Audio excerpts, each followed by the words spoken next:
जय हिंद मित्रांनो, नमस्ते. तर बघा, आपण भारताच्या भूगोलामधील एक महत्त्वाचे पॉईंट्स इथे बघणार आहोत आणि या पॉईंट्समध्ये आज आपण या लेक्चरमध्ये बघा गंगा नदी प्रणाली बघणार आहोत. गंगा नदी प्रणालीच्या बाबतीमध्ये एक व्हिडिओ आहे, ती पण मी शेअर करेन, पण आत्ता जे मी सांगत आहे ती पण व्हिडिओ व्यवस्थित बघा. गंगा नदी प्रणाली इथं लिहितो बघा, गंगा प्रणाली. ओके, आता याच्यामध्ये पॉईंट्स फॅक्ट्स कोणत्या कोणत्या इम्पॉर्टंट आहेत बघा. गंगा नदीचा उगम जो आहे तो गंगोत्रीमध्ये झालेला आहे बघा. गंगोत्री या ठिकाणी गंगा नदीचा उगम झालेला आहे. आता गंगोत्री ही काय, तर ही एक प्रकारची हिमनदी आहे बघा. हिमनदीमधूनच गंगा नदीचा काय झालं, उगम झालेला आहे. उत्तराखंडमध्ये आहे, उत्तराखंड. त्याच्यानंतर याच्यामध्ये आणखी पॉईंट्स काय येतो बघा. या गंगा नदीची एकूण लांबी जी आहे ती 2525 किलोमीटर एवढी काय तर गंगा नदीची लांबी आहे. आणि गंगा नदीचं जर क्षेत्रफळ बघितलं आपण, तर गंगा नदीचं क्षेत्रफळ 8,61,404 किलोमीटर स्क्वेअर एवढं काय तर गंगा नदीचं क्षेत्रफळ आहे.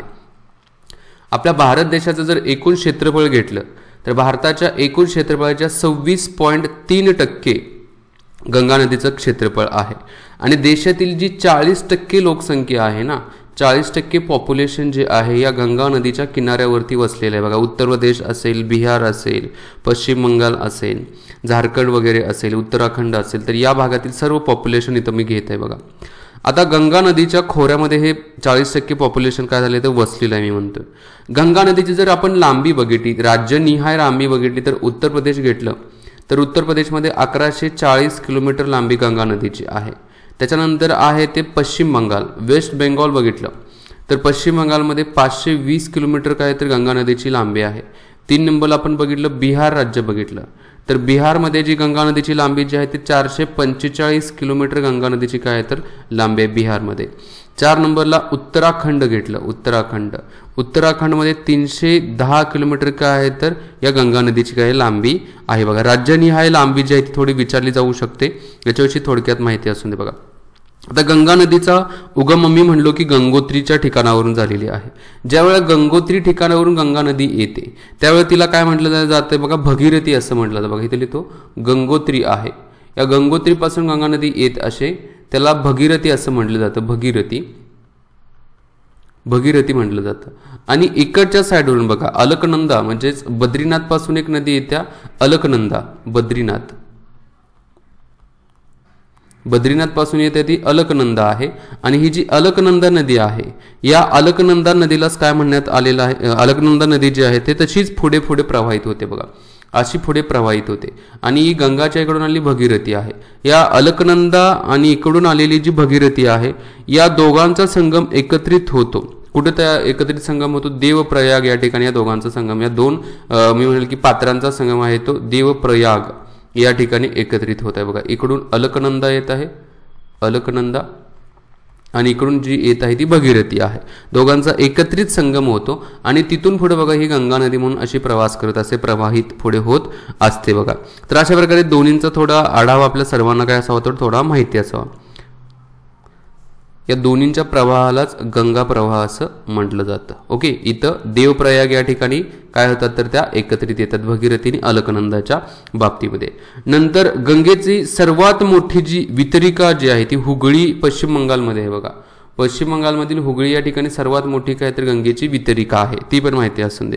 आणि गंगा नदी ज्या वेळेला बांगलादेशमध्ये प्रवेश करते बघा, अशी गंगा नदी मी इथून घेईल बघा, इथून अशी प्रवाहित होऊन इथून बांगलादेशमध्ये प्रवेश करते. बांगलादेशमध्ये प्रवेश करते त्यावेळेला तिला नाव देण्यात आलेलं पद्मा नदी असं म्हटलं जातं बघा.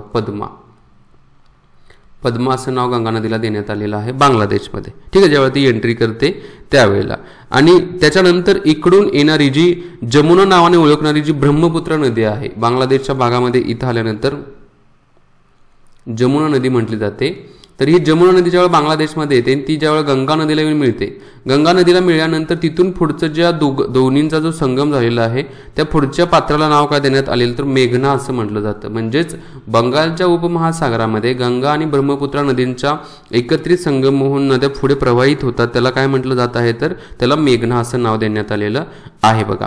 आता ही जी गंगा नदी आहे, गंगा नदीच्या खोऱ्याचा जर विस्तार बघितला तर आपल्याला लक्षात येईल बघा, हे गंगा नदीचा प्रवाह आहे आणि हे सर्व गंगा नदीचं काय येत आहे तर खोरं येत आहे. या गंगा नदीच्या खोऱ्याचा जर आपण विस्तार बघितला तर याच्यामध्ये उत्तरेच्या साईडला इकडच्या साईडला बघा हिमालय दिसत आहे. त्याच्यानंतर पश्चिमेच्या साईडला बघितलं इकडच्या साईडला इथं बघा अरवली पर्वत येत आहे बघा. नंतर दक्षिणेच्या साईडला बघितलं तर इथं विंध्य पर्वत आहे, मैकल पर्वत रांग आहे. नंतर इकडच्या साईडला बघितलं तर ब्रह्मपुत्र नदीचं काय तर इकडच्या साईडला प्रदेश येत आहे बघा. आणि गंगा नदीच्या खोऱ्याचा विस्तार बघितला, हे बघा गंगा नदीच्या प्रवाहाच्या बाबतीमध्ये एवढं सांगितलं मी, प्रवाहित होत आहे. पण गंगा नदीचं जर खोरं विचारात घेतलं तर गंगा नदीचं खोरं एकूण किती राज्यांच्यामध्ये केंद्रशासित प्रदेशांच्या मध्ये पसरलेलं आहे ते पण माहिती असावं. तर एकूण 10 राज्य केंद्रशासित प्रदेश येत आहेत बघा. इथं लिहितो बघा, एक म्हणजे उत्तर प्रदेश आहे, सर्वात मोठं खोरं उत्तर प्रदेशमध्ये आहे, जवळजवळ 28.2% जो काही खोऱ्याचा एरिया जो आहे हा उत्तर प्रदेशमध्ये आहे. त्याच्यानंतर 2 नंबरला जे आहे ते मध्य प्रदेश आहे, मध्य प्रदेशमध्ये 21.2% आहे. नंतर 3 नंबरला जे येत आहे ते राजस्थान येत आहे बघा, राजस्थानमध्ये पण किती आहे तर 13.6% खोर आहे बघा गंगा नदीचं. नंतर 4 नंबरला आहे ते बिहार राज्याच्या बाबतीमध्ये आहे बघा, बिहार राज्य, याच्यामध्ये पण किती टक्के 10.86% गंगा नदीचं खोर आहे. नंतर 5 नंबरला जे आहे ते आहे पश्चिम बंगाल, वेस्ट बेंगॉल आहे, वेस्ट बेंगॉलमध्ये पण 8.3% एवढं गंगा नदीचं खोर आहे. त्याच्यानंतर 6 नंबरला जे आहे ते उत्तराखंड आहे, उत्तराखंडमध्ये पण काय आहे तर 6.15% गंगा नदीचं खोर आहे. नंतर 7 नंबरला जे आहे ते छत्तीसगड आहे बघा, छत्तीसगडमध्ये पण गंगा नदीचं खोरं आहे, लक्षात घ्या. 5.85% काय तर गंगा नदीचं खोर इथं पसरलेलं आहे. नंतर 8 नंबरला जे आहे हरियाणा आहे, हरियाणा, तर हरियाणामध्ये पण काय आहे तर याच्याने लिहितो बघा, हरियाणा इथं पण काय आहे तर गंगा नदीचं खोर आहे, हरियाणामध्ये आहे. नंतर 9 नंबरला आहे ते हिमाचल प्रदेशमध्ये पण गंगा नदीचं खोर आहे. 10 नंबरला आपण बघितलं तर दिल्लीमध्ये पण गंगा नदीचं खोर आहे. म्हणजे या 10 राज्य आणि केंद्रशासित प्रदेशांच्या मध्ये गंगा नदीच्या खोऱ्याचा विस्तार पसरलेला आहे. सर्वात जास्त इकडच्या भागामध्ये बघा, हे जे 7 राज्यापर्यंत दिले ना इथपर्यंत पसरलेला आहे. हिमाचल प्रदेशमध्ये पण आहे, हिमाचल प्रदेशमध्ये हरियाणामध्ये 3.99% आहे, हिमाचल प्रदेशमध्ये 0.5% आहे आणि दिल्लीमध्ये 0.17% आहे बघा. तर एवढं काय तर गंगा नदीचं खोरं पसरलेलं आहे बघा. एकूण क्षेत्रफळ आपण बघितलं तर गंगा नदीचं भारतामधील 8,61,404 येत आहे. पण ते टोटल म्हणजे बांगलादेशमधलं पण वगैरे एकत्रित केलं तर ते खूप मोठं क्षेत्रफळ होतं बघा गंगा नदीचं. पूर्ण भारत आणि बांगलादेशच्या बाबतीमध्ये 10 लाखाच्या वरती ते क्षेत्रफळ जात आहे.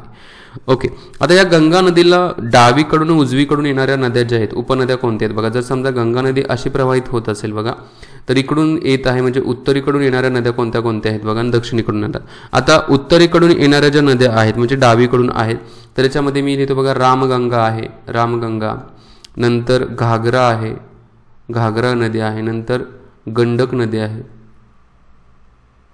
गंडक नदी आहे, घागरा गंडक कोसी नदी आहे. तर या उत्तरेकडून येणाऱ्या नद्या आहेत. ओके, आणि दक्षिणेकडून जाणाऱ्या नद्या कोणत्या आहेत तर इकडून येणाऱ्या यमुना नदी आहे, यमुना नदी आहे.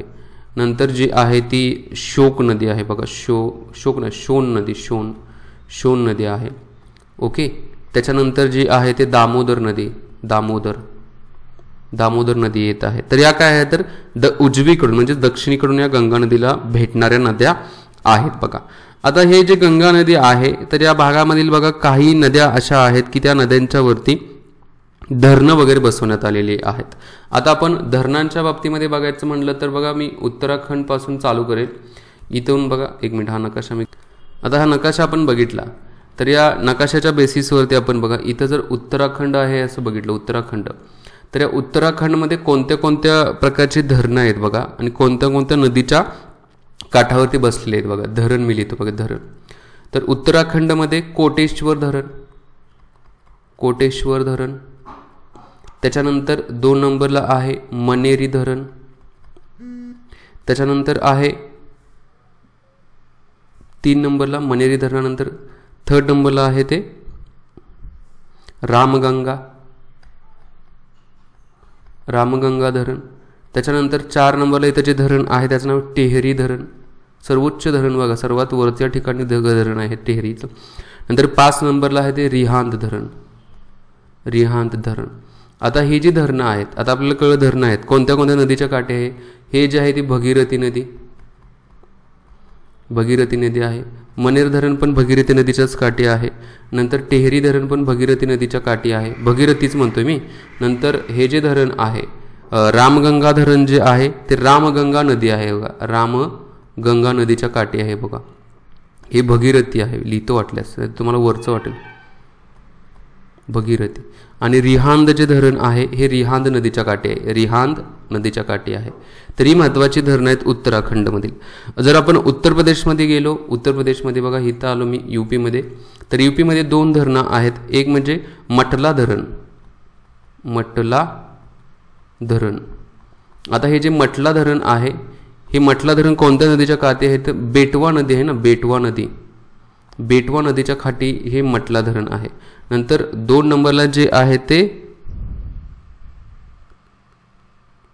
धनधराऊल धरण आहे, धनधराऊल धरण. हे कोणत्या नदीच्या काठी आहे ते घग्गर नदी, म्हणजेच इकडच्या साईडवर येणारी जी नदी आहे त्याच्या काठी हे धरण आहे. ठीक आहे. त्याच्यानंतर आपण इकडच्या साईडला थोडं आपण राजस्थानच्या भागामध्ये गेलो तर इथं कुठली कुठली धरणं आहेत, थोडी धरणं पण आपण इथं बघत जाऊ. बघा राजस्थानच्या भागामध्ये असणारी धरणं कुठली आहेत. एक म्हणजे हरिश्चंद्र धरण, हरिश्चंद्र धरण आहे. त्याच्यानंतर हरिश्चंद्र धरण जे आहे ते पार्वती नदीवरती आहे बघा, पार्वती नदी, नदीचं नाव पार्वती आहे बघा. ओके. एक. नंतर 2 नंबरला हे राजस्थानमधलं म्हणतो मी, राजस्थानमधलं आहे. हे जे आहे ते उत्तर प्रदेशमधलं आहे, हे उत्तराखंडमधलं आहे. ओके. कुठलं आहे ते पण माहिती असून दे. हरिश्चंद्र धरण आहे पार्वती नदीवरती. जवाहर सागर जो आहे, जवाहर सागर जो आहे तो चंबळ नदीवरती, चंबळ नदीवरती. ओके. त्यानंतर 3 नंबरला जे आहे ते मनसागर, मन सरोवर म्हटलं जातं, सरोवर. मन सरोवर जे आहे ते पण चंबळ नदीच्या काठी आहे बघा, म्हणजे चंबळ नदीवरती आहे. नंतर जे आहे ते राणा प्रताप सागर, राणा प्रताप सागर, राणा प्रताप सागर जे आहे ते पण चंबळ नदीच्या काठी आहे बघा. त्याच्यानंतर आहे मध्य प्रदेशच्या बाबतीमध्ये. आता मध्य प्रदेशच्या बाबतीमध्ये विचार केला तर इथं कोणती कोणती धरणं आहेत बघा. एक म्हणजे गांधी सागर जे आहे ते चंबळ नदीच्या काठी आहे बघा, मध्य प्रदेशमधील गांधी सागर, गांधी सागर, चंबळ नदी. त्याच्यानंतर आहे मोहिनी सागर, हे सिंध नदीच्या काठी आहे बघा, सिंध नदी, मोहिनी सागर. ओके. त्याच्यानंतर आहे नगदा धरण, नगदा धरण जे आहे ते शिप्रा नदीच्या काठी, शिप्रा नदीच्या काठी नगदा धरण आहे. ठीक आहे. तर ही मध्य प्रदेशमधील महत्त्वाची धरणं झाली बघा. ओके. तर ही धरणं जी आहे, थोडी धरणं पण माहिती असून दे, परीक्षेच्या अभिमुख मुद्दे घेतलेले आहेत, थोडे याच्यावरती प्रश्न विचारले तर त्याचं उत्तर आपल्याला देता आलं पाहिजे. आता गंगा नदीच्या काही उपनद्या आहेत, उपनद्यांच्या बाबतीमध्ये पण एक थोडक्यात आढावा मी तर सांगतो. आपण यमुना नदी आपल्याला माहिती आहे, यमुना, यमुना नदी. आता यमुना नदीच्या बाबतीमध्ये काय काय पॉइंट्स येतात बघा. एक म्हणजे ही जी यमुना नदी आहे ही गंगा नदीची सर्वात मोठी उपनदी आहे, गंगा नदीची मोठी उपनदी आहे, मोठी उपनदी आहे. एक पॉइंट कव्हर झाला.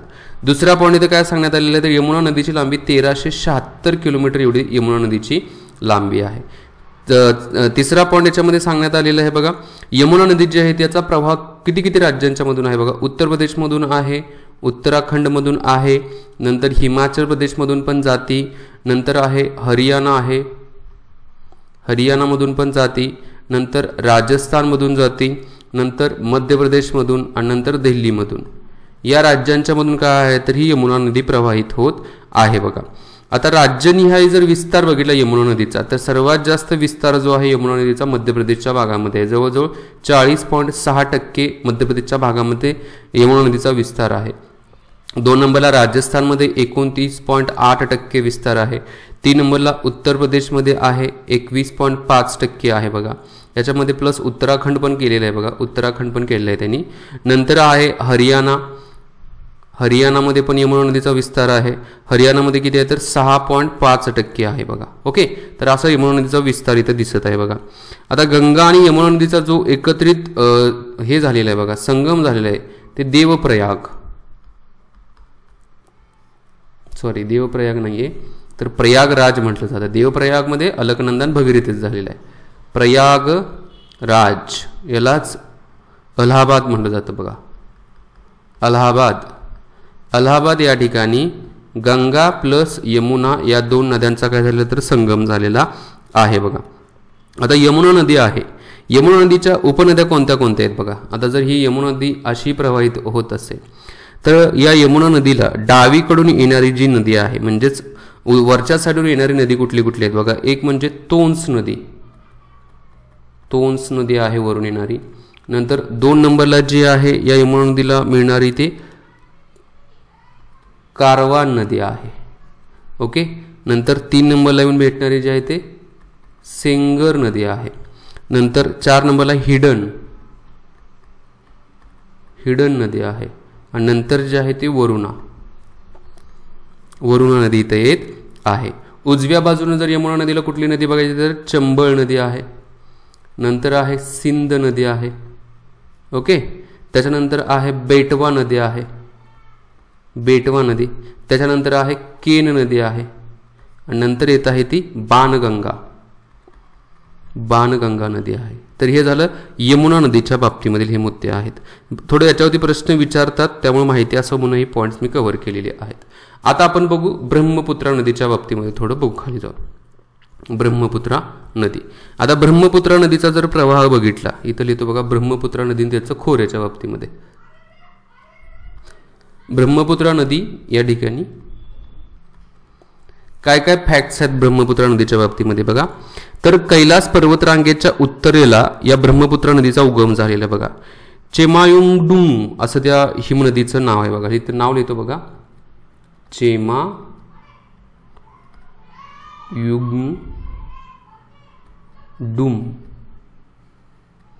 या हिमनदीतून ब्रह्मपुत्रा नदीचा काय झालेला तर उगम झालेला आहे. ब्रह्मपुत्रा नदीची एकूण लांबी 2900 किलोमीटर आहे बघा. ओके. भारतातील एकूण लांबी बघली ब्रह्मपुत्राची 2025 किलोमीटर भारतातील एकूण लांबी आहे बघा. आता ब्रह्मपुत्रा नदीचं भारतातील जे एकूण क्षेत्रफळ जे आहे ते किती आहे तर 1,94,000. इथं बघा पॉईंटमध्ये लिहितो 1,94,413 किलोमीटरचा वर्ग एवढं इंडियामध्ये क्षेत्रफळ आहे ब्रह्मपुत्रा नदीचं. ते जर टोटल ब्रह्मपुत्रा नदीचं बघितलं तर 5,80,000 एवढं काय तर ब्रह्मपुत्रा नदीचं खोरं आहे संपूर्ण. मग 5 लाखाच्या तुलनेमध्ये हे इंडियाचं एवढं आहे बघा. नंतर या खोऱ्याचा विस्तार जर बघितला तर किती राज्यांच्या मध्ये आहे बघा ब्रह्मपुत्रा नदीच्या खोऱ्याचा विस्तार. इकडच्या साईडला बघा इथं अरुणाचल प्रदेश आहे, AP म्हणजे अरुणाचल प्रदेशमध्ये आहे. त्याच्यानंतर पश्चिम बंगाल बघा, पश्चिम बंगालमध्ये पण इथं असा पसरलेला आहे, म्हणजेच वेस्ट बेंगॉलमध्ये पण आहे ब्रह्मपुत्रा नदीचा खोऱ्याचा विस्तार. नंतर आसाममध्ये पण आहे ब्रह्मपुत्रा नदीचा विस्तार. नंतर जो आहे तो मेघालयमध्ये पण आहे, आसाम आहे, मेघालय आहे, मेघालयामध्ये पण ब्रह्मपुत्रा नदीच्या खोऱ्याचा विस्तार आहे. नंतर सिक्कीम आहे, सिक्कीममध्ये पण आहे. नंतर नागालँडमध्ये पण ब्रह्मपुत्रा नदीच्या खोऱ्याचा विस्तार आहे बघा. ठीक आहे. म्हणजे हे जे राज्य आहेत या राज्यांच्या मध्ये ब्रह्मपुत्रा नदीचा खोऱ्यांचा विस्तार आहे बघा. आता ब्रह्मपुत्रा नदी जी आहे या नदीमध्येच बघा सर्वात मोठे बेट आहे बघा. ब्रह्मपुत्रा नदीमधलं बेट आहे बघा माजुली बेट जे आहे, माजुली बेट हे ब्रह्मपुत्रा नदीमधील बेट आहे, मांजुली म्हटलं जातं. कोणत्या राज्यामध्ये आहे तर आसाम राज्यामध्ये आहे बघा. नदीमधलं सर्वात मोठं बेट आहे, जगातील सर्वात मोठे बेट आहे हे. ओके. नदीमधील आहे बघा. आता जर आपण राज्यनिहाय ब्रह्मपुत्रा नदी जी आहे या ब्रह्मपुत्रा नदीचा जर क्षेत्रफळाचा विचार केला तर सगळ्यात जास्त ब्रह्मपुत्रा नदीचं जे क्षेत्रफळ आहे ते आहे अरुणाचल प्रदेशमध्ये आहे 1 नंबरला. जवळजवळ 42.57% क्षेत्रफळ अरुणाचल प्रदेशमध्ये आहे ब्रह्मपुत्रा नदीचं. 2 नंबरला जे आहे ते आसाम राज्य आहे बघा. आसाममध्ये पण ब्रह्मपुत्रा नदीचं 36.47% काय तर क्षेत्रफळ आहे. नंतर 3 नंबरला जे आहे ते पश्चिम बंगाल, वेस्ट बेंगॉलमध्ये पण आहे. तर इथे किती आहे तर 5.9% जे आहे ते ब्रह्मपुत्रा नदीच्या खोऱ्याचा विस्तार आहे. 4 नंबरला मेघालय घेतलं तर मेघालयामध्ये पण ब्रह्मपुत्रा नदीचा काय तर विस्तार आहे. तर तो किती आहे तर 5.7% ब्रह्मपुत्रा नदीच्या खोऱ्याचा विस्तार आहे. आणि 5 नंबरला जर आपण घेतलं तर नागालँड आहे, नागालँड. तर नागालँडमध्ये ब्रह्मपुत्रा नदीच्या खोऱ्याचा विस्तार जो आहे तो किती आहे तर 5.4 6% आहे. ठीक आहे, या 5 राज्यांचं थोडं माहिती असून दे, त्याच्याविषयी आपल्याला प्रश्न येऊ शकतो, आला तर माहिती असावं. आता जर देशांच्या आधारावरती जर क्षेत्रफळ बघितलं ब्रह्मपुत्राचं, कंट्रीज बेस्ड बघितलं, कंट्रीज म्हणजेच देशनिहाय क्षेत्रफळ ब्रह्मपुत्रा नदीचं, तर 1 नंबरला चीन येते बघा. भूटानमधून नदी वाहत्या.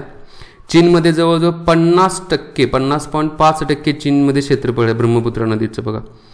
त्याच्यानंतर नेक्स्ट जे येते याच्यामध्ये आहे 2 नंबरला आहे तो इंडिया आहे, भारतामध्ये 33 भारतातील जे क्षेत्रफळ जे आहे ते 33.6% क्षेत्रफळ आहे बघा या ब्रह्मपुत्रा नदीच्या खोऱ्याच्या बाबतीमध्ये. 3 नंबरला जो आहे तो बांगलादेश. आता बांगलादेशमध्ये पण याचं जे काही क्षेत्रफळ जे आहे ते 8.8% क्षेत्रफळ आहे. आणि 4 नंबरला आहे भूटान. भूटानमध्ये पण या ब्रह्मपुत्रा नदीच्या खोऱ्याचं क्षेत्रफळ येत आहे बघा, जवळजवळ 7.8% क्षेत्रफळ भूटानच्या देशामध्ये येत आहे. ठीक आहे, तर अशा प्रकारे ब्रह्मपुत्रा नदीच्या बाबतीमधील देशनिहाय जे खोऱ्याचा विस्तार जो आहे त्याच्याविषयीचा हा एक आढावा आहे. आता थोडं आणखी त्याच्या पुढे जाऊ आपण बघा. पुढच्या पॉईंटमध्ये आपण काय करू की ब्रह्मपुत्रा जी नदी आहे या ब्रह्मपुत्रा नदीची वेगवेगळी नावं देण्यात आली आहेत बघा. आता ही जी नावं आहेत त्याच्याविषयी थोडी माहिती बघू बघा. इथं लिहितो ब्रह्मपुत्रा नदीची नावे. आता ब्रह्मपुत्रा नदीच्या नावांच्या मध्ये काय काय येते. पहिलं नाव याच्यामध्ये आहे, भारतातच याला महानंदा लोहित्या पण म्हटलं जातं बघा. महानंदा लोहित्या. ओके, याच्यामध्ये लाल रंगाची नदी असं बोललं जातं. त्याच्यानंतर दुसरं जे आहे आसाममध्ये बघा, नामदावफी असं त्याचं नाव आहे बघा. आसाममध्ये नाव काय आहे तर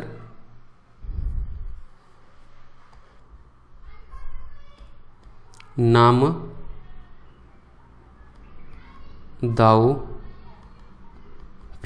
असं नाव आसाममध्ये देण्यात आलेलं आहे बघा ब्रह्मपुत्रा नदीचं.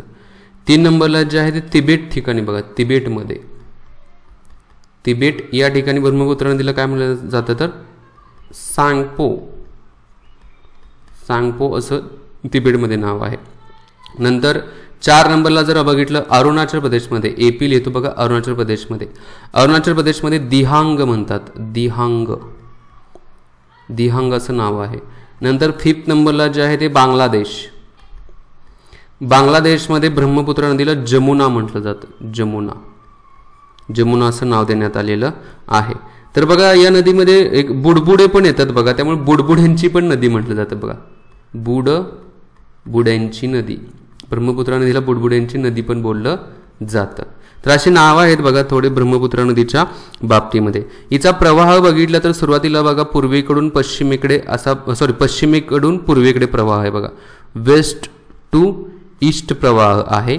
नंतर इथं नामच्या बारवा जो पर्वत आहे त्याला अरुणाचल प्रदेशमध्ये वळसा मारून युटर्न मारून ती खाली इकडे येते. नंतर तिथून खाली जात आहे बंगालच्या उपमहासागरामध्ये. असा त्याचा काय तर प्रवास आहे बघा ब्रह्मपुत्रा नदीच्या बाबतीमध्ये. आता ब्रह्मपुत्रा नदीच्या थोड्या उपनद्या आपण बघू. उपनद्या आता डावीकडून येणारी ब्रह्मपुत्रा नदीची उपनदी जी आहे डावीकडून येणारी बडी दिहांग आहे.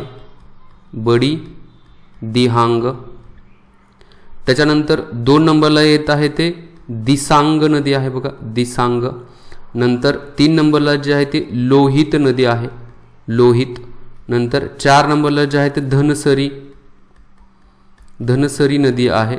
नंतर 5 नंबरला जे आहे ते कोपिला नदी आहे. आणि उजवीकडून आहे ती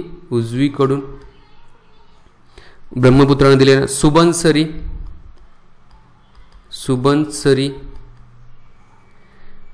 त्याच्यानंतर आहे भरेली. त्याच्यानंतर येत आहे ते मानसा. ओके. नंतर 4 नंबरला जे आहे ते चंपावती नदी आहे. नंतर 5 नंबरला जे आहे ते सरलभंगा. नंतर 6 नंबरला जे आहे ते संकोशी. या काय तर ब्रह्मपुत्रेच्या डावीकडून येणाऱ्या काय तर उपनद्या आहेत. ठीक आहे, ओके. आता जी ब्रह्मपुत्र नदी प्रवाहित होत असताना